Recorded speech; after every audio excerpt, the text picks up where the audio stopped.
देश में हुए उपचुनाव में बीजेपी की बम्पर जीत। 30 सीटों में से बीजेपी ने जीती 15 सीटें। कांग्रेस ने 9 सीटों पर जमाया कब्जा। टीएमसी को मिली 4 सीटें। अन्य 2 सीटों पर निर्दलीय उम्मीदवारों की जीत। मध्य प्रदेश उपचुनाव में बीजेपी के बल्ले बल्ले। खंडवा लोकसभा सीट पर बीजेपी ने जीत हासिल की। पृथ्वीपुर जोबाट विधानसभा सीट पर बीजेपी उम्मीदवार ने बीजेपी का झंडा फहराया। असम विधानसभा उपचुनाव के 5 सीटों पर बीजेपी ने किया कांग्रेस का सूपड़ा साफ।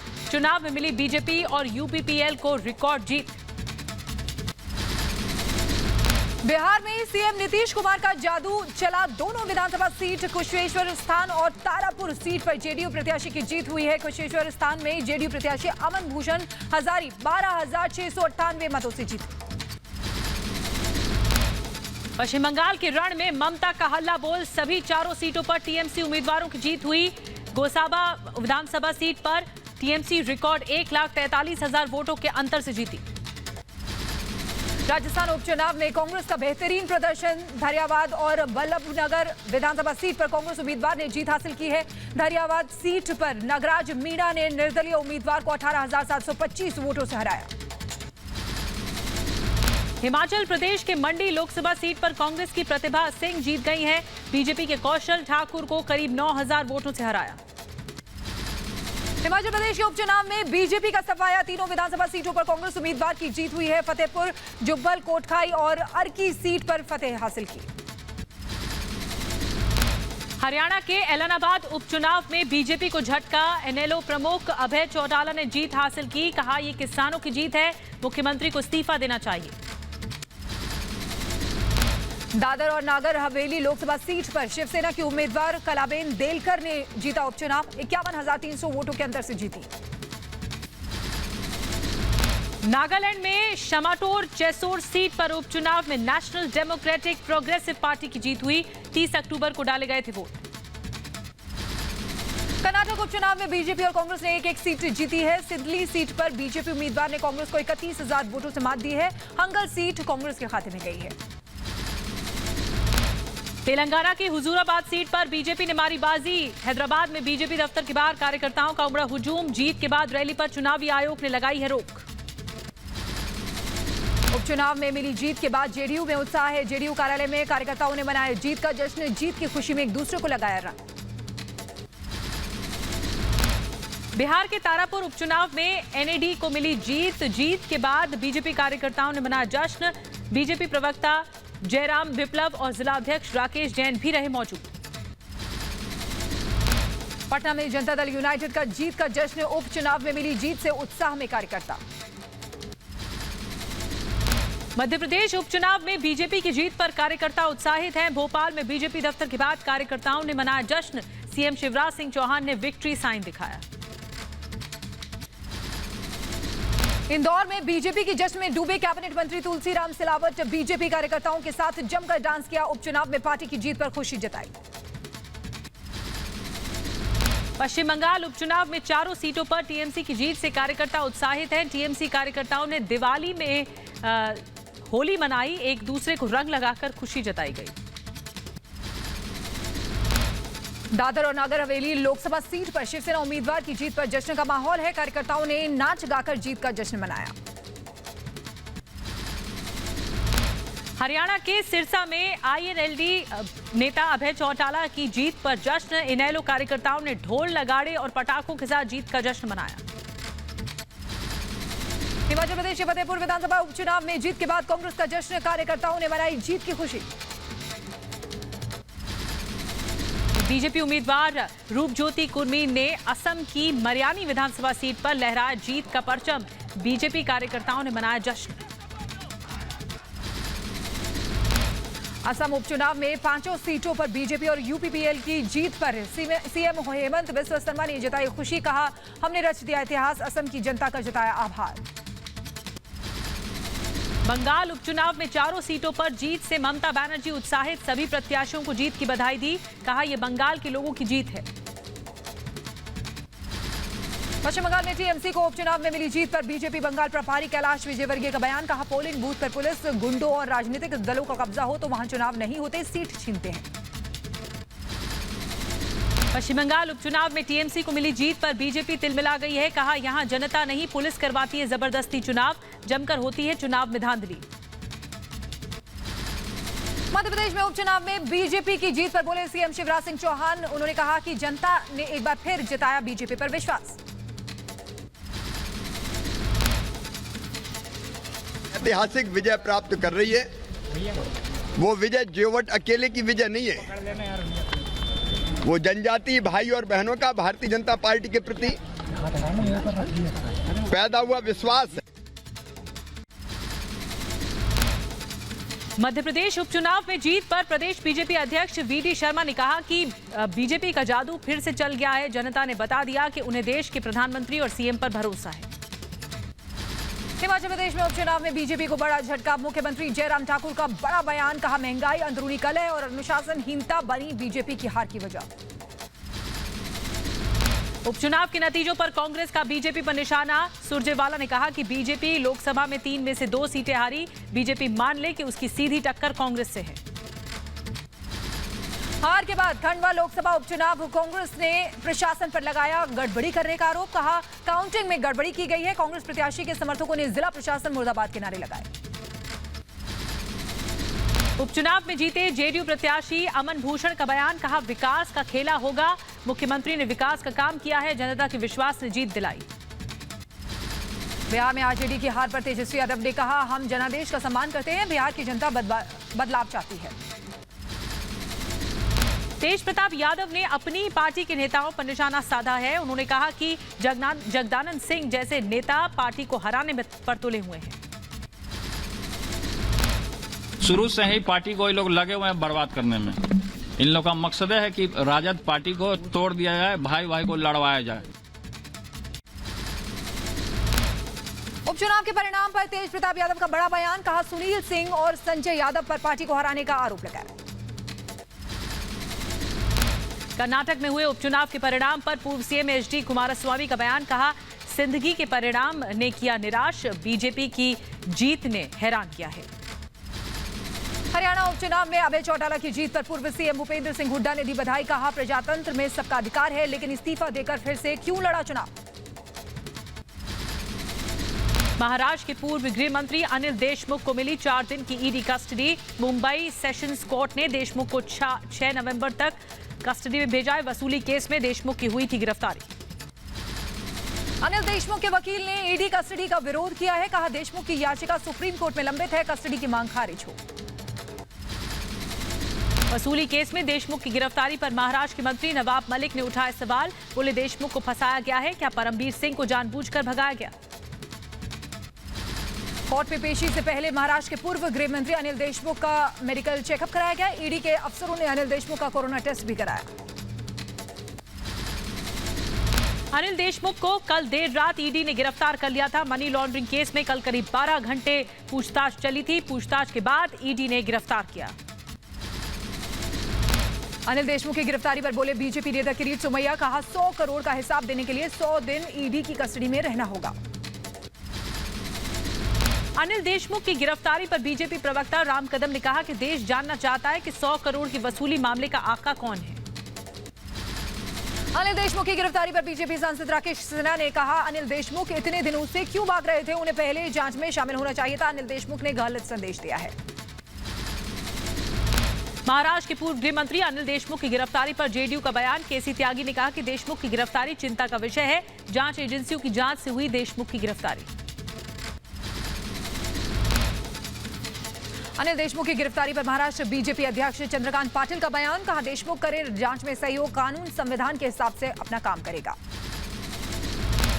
एक बार फिर दामाद के बचाव में उतरे नवाब मलिक। कहा, घर से नहीं बरामद हुई ड्रग्स, मेरे दामाद को फंसाया जा रहा है। मुंबई ड्रग्स मामले में नवाब मलिक और फडणवीस के बीच आरोप प्रत्यारोप का दौर। फडणवीस के आरोपों पर बोले नवाब मलिक। कहा, मेरा अंडरवर्ल्ड से कोई संबंध नहीं है। कहा गया कि नवाब मलिक के अंडरवर्ल्ड कनेक्शन है। किसी माई के लाल में हिम्मत नहीं कि नवाब मलिक किसी अंडरवर्ल्ड से जुड़ा हुआ है। ये कभी उंगली भी उठाकर मेरे तरफ दिखा सके। नवाब मलिक का देवेंद्र फडणवीस को जवाब। कहा, मुझे फडणवीस के बम का इंतजार है। न मेरे कोई शीशे का घर है, न मैं कोई शीश महल में रहता हूं। कल देवेंद्र जी ने ये कहा कि मैं दिवाली के बाद बम फोड़ूंगा। आपको इंतजार करने की जरूरत नहीं है। नवाब मलिक ने फडणवीस के भाई को भी घेरा। 15-15 करोड़ की पार्टी का आयोजक कौन था? आपके रहते पार्टी हो रही थी। आपका भाई शहर के होटलों में क्या कर रहा था? कुछ चेताया था मैंने। आपका भाई इस शहर में होटलों में क्या कर रहा था उसकी जानकारी हमने दी थी। नवाब मलिक ने एनसीबी के जोनल डायरेक्टर समीर वानखेड़े पर लगाए नए आरोप। कहा वानखेड़े जो जूते पहनते हैं उसकी कीमत 2 लाख रुपए है और उनके शर्ट की कीमत 50,000 रुपए से ज्यादा है। बहुत सारे अधिकारी टीवी पे आते हैं।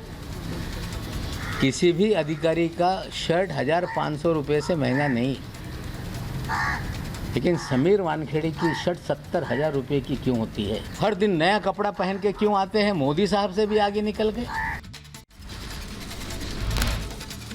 महंगे शौक पर वानखेड़े ने नवाब को दिया जवाब। कहा यह सिर्फ एक अफवाह है, मेरे बारे में नहीं जानते नवाब मलिक। पहले पूरी जानकारी जुटाए नवाब मलिक। मलिक के आरोपों पर वानखेड़े का जवाब। कहा मेरे परिवार को फंसाने की साजिश। पेडलर सलमान ने मेरी बहन से संपर्क किया था। वो एनडीपीएस केस नहीं लेती है, इसलिए वापस भेजा। समीर वानखेड़े की पत्नी क्रांति रेडकर का नवाब मलिक को करारा जवाब। कहा समीर के पास जो संपत्ति है वो मां से मिली है, बेनामी नहीं है। सारे दस्तावेज सरकारी कार्यालय में जमा है। नवाब मलिक के समीर वानखेड़े पर लगाए आरोपों का जवाब देने के लिए बहन यास्मीन वानखेड़े आई सामने। यास्मीन ने कहा कि हमने नवाब के हर आरोपों का सबूतों के साथ जवाब दिया है, फिर भी दिन ब दिन नवाब मलिक का स्तर जो है वो गिरता जा रहा है। It shows your mannerism. आपका दिमाग इससे पता चलता है कि आपकी सोच क्या है, आप कैसे वर्ड यूज करते हो। उगाही, एक औरत के खिलाफ, टीम, आर्मी, क्या गंदी बातें करते हो आप। यास्मीन वानखेड़े ने नवाब मलिक पर एक सच्चे और अच्छे ऑफिसर को फंसाने का आरोप लगाया है। कहा आपकी वजह से अब कोई ऑफिसर सच्ची तरह नहीं कर पाएगा काम। औरतों के लिए भी अभद्र भाषा का इस्तेमाल करने का आरोप लगाया। आप सोसाइटी में मैसेज बहुत गलत दे रहे हो। कोई भी ऑनेस्ट ऑफिसर अगली बार आपके वजह से ना कोई सच्चे काम नहीं करेगा। बीजेपी नेता मोहित भारतीय ने नवाब मलिक पर लगाए गंभीर आरोप। कहा जुलाई 2021 में बांद्रा में प्रॉपर्टी खरीदी, 20 करोड़ की संपत्ति 9 करोड़ 95 लाख में खरीदी गई। महाराष्ट्र के उप मुख्यमंत्री अजीत पवार के खिलाफ आयकर विभाग की बड़ी लापरवाही। एक सहकारी चीनी मिल सहित 4 संपत्तियों को कुर्क किया गया है। बेनामी संपत्ति मामले में आयकर विभाग ने कार्रवाई की। 2022 विधानसभा चुनाव के पहले यूपी को प्रधानमंत्री मोदी सौगात देंगे। अगले 2 महीने में कई बड़ी परियोजनाओं का लोकार्पण करेंगे। अखिलेश यादव के गढ़ आजमगढ़ में गरजेंगे गृह मंत्री अमित शाह। 13 नवंबर को कई योजनाओं का लोकार्पण और शिलान्यास करेंगे। गाजीपुर के सैदपुर सीट से विधायक सुभाष पासी समाजवादी पार्टी से निकाले गए। पार्टी विरोधी गतिविधियों में लिप्त होने का आरोप है। अखिलेश यादव के जिन्ना वाले बयान पर यूपी के सीतापुर में अखिल भारतीय विद्यार्थी परिषद आक्रोशित है। कार्यकर्ताओं ने फूका अखिलेश यादव का पुतला, जमकर नारेबाजी की। पंजाब के पूर्व सीएम कैप्टन अमरिंदर सिंह ने कांग्रेस पार्टी से इस्तीफा दे दिया। कांग्रेस के अंतरिम अध्यक्ष सोनिया गांधी को भेजी इस्तीफे की चिट्ठी। कैप्टन अमरिंदर सिंह सिद्धू को पंजाब कांग्रेस का अध्यक्ष बनाने पर उन्होंने चिंता जताई है। कहा सिद्धू को राहुल और प्रियंका ने संरक्षण दिया है, एक दिन कांग्रेस को पछताना पड़ेगा। कांग्रेस छोड़ने के साथ ही कैप्टन ने किया अपनी नई पार्टी के नाम का ऐलान भी। कैप्टन की नई पार्टी का नाम होगा पंजाब लोक कांग्रेस। कैप्टन के इस्तीफे पर अकाली नेता दलजीत चीमा ने कहा कांग्रेस ने अमरिंदर को अपमानित किया है, कैप्टन के पास अन्य कोई विकल्प नहीं था। पंजाब के सीएम चरणजीत सिंह चन्नी ने नवजोत सिंह सिद्धू के साथ किए बाबा केदारनाथ के दर्शन। सीएम चन्नी ने कहा पंजाब की खुशहाली की कामना की। पंजाब के सीएम चन्नी और सिद्धू के केदारनाथ दर्शन पर कांग्रेस नेता रवनीत सिंह बिट्टू का तंज। कहा सिद्धू बार बार अपनी ही सरकार पर हमला बोलते हैं और चन्नी उनके साथ ही मंदिर में मत्था टेकते हैं। बीजेपी के पूर्व विधायक विक्रम सिंह रंधावा पर बीजेपी की बड़ी कार्रवाई। आपत्तिजनक टिप्पणी के बाद बीजेपी ने सभी पद और जिम्मेदारियों से विक्रम रंधावा को हटा दिया। यूके के ग्लासगो में पीएम मोदी ने इंफ्रास्ट्रक्चर फॉर रेसिलिएंट आइलैंड स्टेटस कार्यक्रम में हिस्सा लिया है। क्लाइमेट चेंज पर बात की। ग्लासगो से प्रधानमंत्री नरेंद्र मोदी का जलवायु पर संदेश। कहा, जलवायु परिवर्तन से कोई भी देश अछूता नहीं है, छोटे द्वीपों को ज्यादा खतरा है, हमारे पापों का ये साझा प्रायश्चित है। प्रधानमंत्री नरेंद्र मोदी ने इजराइल के पीएम नफ्ताली बेनेट के साथ द्विपक्षीय बैठक की। ग्लासगो में हुई दोनों प्रधानमंत्रियों के बीच बातचीत। पीएम मोदी ने ग्लासगो में कई देशों के राष्ट्राध्यक्षों के साथ मुलाकात की। Switzerland, Finland, Nepal, Malawi, Ukraine, Japan और अर्जेंटीना के राष्ट्राध्यक्षों के साथ बैठक हुई। यूरोप दौरे के आखिरी दिन पीएम मोदी ने की माइक्रोसॉफ्ट के सह संस्थापक बिल गेट्स से मुलाकात। भारत में निवेश के साथ कई मुद्दों पर चर्चा हुई। जम्मू कश्मीर के कुपवाड़ा में सुरक्षा बलों ने आतंकियों के मददगार को गिरफ्तार कर लिया है। आरोपी के पास से हथियारों का जखीरा बरामद किया गया है। आदिल को सीमा पार से हथियारों और नशीले पदार्थ की खेप मिलने वाली थी। राजस्थान के श्रीगंगानगर में पकड़ा गया पाकिस्तानी घुसपैठिया। बीएसएफ ने घुसपैठिए से पूछताछ की और उसके बाद उसे रावला पुलिस थाने में सुपुर्द कर दिया। पुलिस ने घुसपैठिए के खिलाफ मामला दर्ज कर जांच में जुटी हुई है। युद्ध के हालात में दुश्मन देश को भारतीय सेना से मिला कड़ा जवाब। लद्दाख में आर्मी की शत्रुजीत ब्रिगेड का 14,000 फीट की ऊंचाई पर हाई इंटेंसिटी हवाई अभ्यास LAC पर चीन को करवाया भारतीय ताकत का एहसास। सशस्त्र बलों की मजबूती में इजाफा हुआ है। रक्षा मंत्री राजनाथ सिंह की अध्यक्षता में रक्षा अधिग्रहण परिषद में मेक इन इंडिया के प्रस्तावों को मंजूरी मिली है। सशस्त्र बलों के आधुनिकीकरण के लिए 7,965 करोड़ प्रस्तावों को मंजूरी मिली है। मुंबई ED ऑफिस में एनसीपी नेता एकनाथ खड़से की पत्नी मंदाकिनी खड़से से पूछताछ। पुणे जमीन घोटाले मामले में जांच हो रही। मनी लॉन्ड्रिंग केस में आरोपी सुकेश चंद्रशेखर के खिलाफ चार्जशीट दाखिल हुई है। सुकेश चंद्रशेखर, लीना, मारिया पॉल और अन्य 5 के खिलाफ चार्जशीट आर्थिक अपराध शाखा की टीम ने दायर की है। सीबीआई ने टेक ओवर किया कानपुर के मनीष मर्डर केस की जांच। मामले में फिर से FIR दर्ज करेगी सीबीआई। गोरखपुर में हुई थी व्यापारी मनीष की पीट कर हत्या। यूपी के नोएडा में किसानों का विरोध प्रदर्शन। बीजेपी सांसद महेश शर्मा की आवाज का किसानों ने किया घेराव। महेश शर्मा को सौंपा अपनी मांग का ज्ञापन। लखनऊ में सीएम योगी आदित्यनाथ का जूनियर इंजीनियर्स को दिवाली का तोहफा। आवास विभाग के नवचयनित सहायक इंजीनियर्स को नियुक्ति पत्र दिए गए। कहा, यूपी सरकार ने सबसे ज्यादा नियुक्तियां की हैं। यूपी के सीएम योगी आदित्यनाथ ने दिवाली से पहले मनरेगा श्रमिकों को भुगतान करके तोहफा दिया है। अगस्त से बकाया मनरेगा राशि का आज भुगतान किया गया। यूपी की मुरादाबाद में बीजेपी ने गोपाल अंजान को दिया तोहफा। बनाया विधान परिषद का सदस्य। गोपाल अंजान का ढोल नगाड़ों के साथ हुआ भव्य स्वागत। हैदराबाद में जनाधार बढ़ाने में जुटी कांग्रेस पार्टी ने डिजिटल मेंबरशिप ड्राइव शुरू किया है। हर कार्यकर्ता को मिलेगा 2 लाख का फ्री बीमा। कर्नाटक के मैसूर पहुंचे सीएम बसवराज बोम्मई। परंपरा के तहत कामबिनी जलाशय में प्रार्थना की है। सीएम के साथ कैबिनेट मंत्री गोविंद करजोल और सेंट सोमशेखर भी मौजूद रहे। उपचुनाव में मिली बीजेपी की जीत के लिए महासचिव कैलाश विजयवर्गीय ने किसानों को श्रेय दिया है। कहा, विपक्ष ने सरकार को किसान विरोधी कहा है, लेकिन मतदान कर चुनावों में सभी बातों को नकारा है। संसदीय दल के नेता विजय साई रेड्डी के नेतृत्व में YSRCP के सांसदों ने की राष्ट्रपति रामनाथ कोविंद से मुलाकात। टीडीपी के नेताओं ने सार्वजनिक तौर पर अपशब्दों का प्रयोग करने के मामले में मान्यता रद्द करने की मांग की। मऊ दौरे पर पहुंची यूपी की राज्यपाल आनंदीबेन पटेल कलेक्ट्रेट परिसर में हाथ से बने सामानों के लगे स्टॉल का निरीक्षण किया है। राष्ट्रीय ग्रामीण आजीविका मिशन के तहत यह आयोजन किया गया। DMSP सहित तमाम अधिकारी मौजूद रहे। उत्तर प्रदेश सरकार ने फैजाबाद रेलवे जंक्शन का नाम बदलकर अयोध्या कैंट कर दिया है। इसकी अधिसूचना जारी कर दी गई है। अधिसूचना की कॉपी सभी संबंधित विभागों को भेज दी गई है। राजस्थान के जयपुर में प्रशासन की सराहनीय पहल। पाकिस्तान से आए 15 हिंदुओं को मिला भारतीय नागरिकता का प्रमाण पत्र।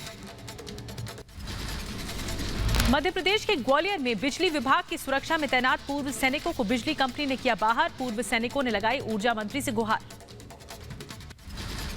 यूपी के बहराइच में मेडिकल कॉलेज के आउटसोर्सिंग कर्मचारी हड़ताल पर गए हैं। दीपावली के मौके पर भी वेतन नहीं मिलने से नाराज हैं कर्मचारी।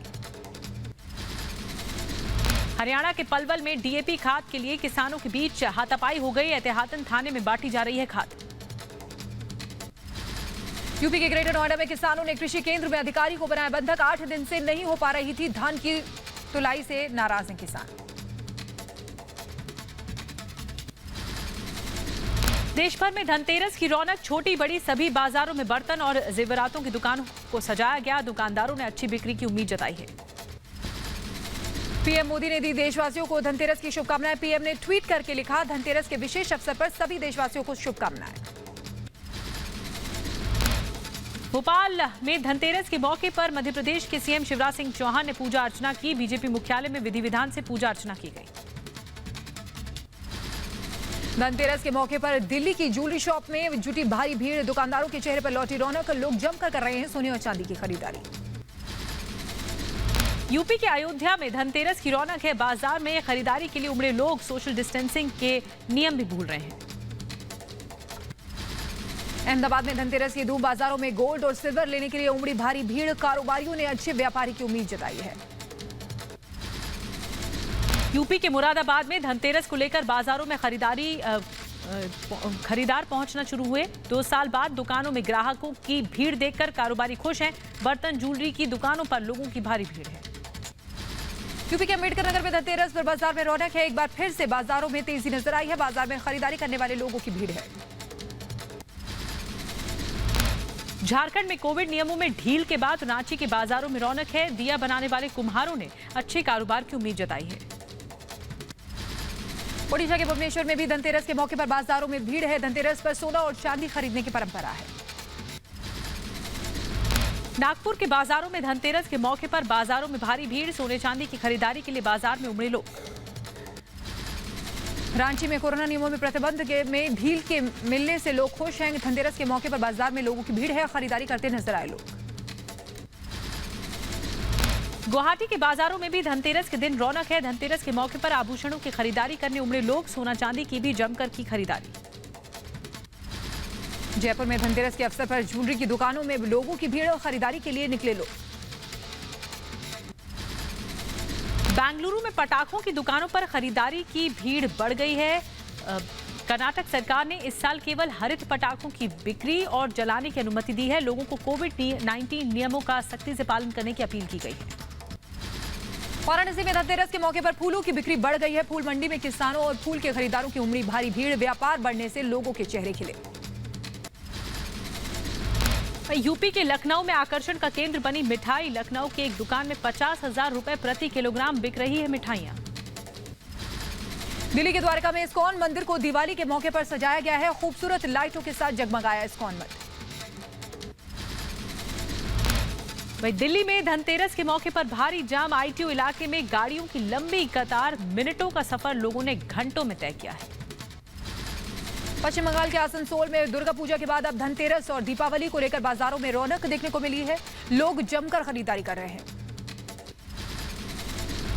यूपी के मुरादाबाद में त्योहार के मद्देनजर रेलवे की तरफ से चलाया गया विशेष चेकिंग अभियान। बिना टिकट यात्रा कर रहे यात्रियों पर की गई कार्रवाई। 1 महीने में करीब 85,000 यात्रियों से वसूले गए 4 करोड़ 62 लाख रुपए। मध्य प्रदेश के उज्जैन में गजलक्ष्मी मंदिर में लगा भक्तों का तांता। दीपावली के मौके पर मंदिर में होता है 4 दिवसीय कार्यक्रम का आयोजन। माता के दर्शन के लिए दूर दूर से पहुंच रहे हैं श्रद्धालु। यूपी के बिजनौर में गंगा बैराज पर 3 दिवसीय गंगा उत्सव का शुभारंभ हुआ। राज्य मंत्री कपिल देव अग्रवाल की मौजूदगी में 5100 दीपों से जगमग हुआ गंगा बैराज। यूपी के बदायूं में त्योहारों के चलते एक्शन में पुलिस है। एसएसपी ने फोर्स के साथ बाजारों में पेट्रोलिंग की है। शांतिपूर्ण तरीके से धनतेरस और दीपावली का त्योहार मनाने की अपील की है। दिवाली से पहले बाहरी दिल्ली के डीसीपी परविंदर सिंह ने लिया सुरक्षा व्यवस्था का जायजा। सड़क पर उतरकर लोगों से की पटाखे न जलाने की अपील। दीपावली से पहले दिल्ली के ओखला सब्जी मंडी में उमड़ी लोगों की भीड़। कोविड नियमों का उल्लंघन करते दिखे लोग। एमपी के इंदौर में दीपावली को लेकर बाजारों में काफी भीड़ है। प्रशासन की लोगों से अपील, सोशल डिस्टेंसिंग पालन करें और मास्क लगाएं। अयोध्या में अंतिम चरण में भव्य दीपोत्सव की तैयारी। रंग बिरंगी लाइटों से भव्य लेजर शो का आयोजन किया जाएगा। अयोध्या में दीपोत्सव की तैयारी में जुटे अवध यूनिवर्सिटी के छात्र 12,000 वॉलंटियर्स छात्रों को घाट सजाने की जिम्मेदारी सौंपी गई है। रामनगरी अयोध्या में अंतिम दौर में दीपोत्सव की तैयारी। कल सरयू तट पर 9 लाख दिए जलाए जाएंगे। सीएम योगी भी करेंगे शिरकत। यूपी के अयोध्या में दीपोत्सव की तैयारियां। रामलला के लिए विशेष वस्त्र तैयार किए गए। रामलला को दीपोत्सव के दिन पहनाए जाएंगे वस्त्र। लोकल फॉर वोकल का संदेश देता यूपी का अयोध्या शहर। दीपावली के मौके पर जमकर खरीदे जा रहे हैं मिट्टी से बने दिए और बर्तन। वहीं अयोध्या में धनतेरस के दिन राम की पैड़ी पर रखा गया रंगोली कंपटीशन के दौरान छात्रों के एक समूह ने रंगोली से उकेरी भगवान राम की अद्भुत तस्वीर। यूपी के अयोध्या में होने वाले दीपोत्सव की सुरक्षा को लेकर हुई आला अधिकारियों की बैठक। आईजी, एसएसपी, डीएम समेत आरएएफ स्टाफ भी मौजूद रहा। अयोध्या में होने वाले दीपोत्सव के दौरान होने वाले सुरक्षा व्यवस्था का डीएम नीतीश कुमार ने जायजा लिया। कार्यक्रम स्थल का निरीक्षण भी किया गया। चप्पे चप्पे पर मुस्तैद है सुरक्षाकर्मी। अयोध्या में दीपोत्सव को लेकर सुरक्षा के कड़े इंतजाम। सभी प्रमुख चौराहों पर सीसीटीवी कैमरे लगाए गए। दिल्ली सरकार के दिवाली उत्सव में नजर आएगी अयोध्या के राम मंदिर की झलक। त्यागराज स्टेडियम में अंतिम दौर में तैयारियां। सीएम केजरीवाल समेत कैबिनेट के सभी मंत्री रहेंगे पूजा में शामिल। देश के लिए राहत की बात। कोरोना के मामलों में लगातार कमी आ रही है। पिछले 24 घंटे में 10,423 नए मामले सामने आए हैं। 443 मरीजों की मौत हुई है।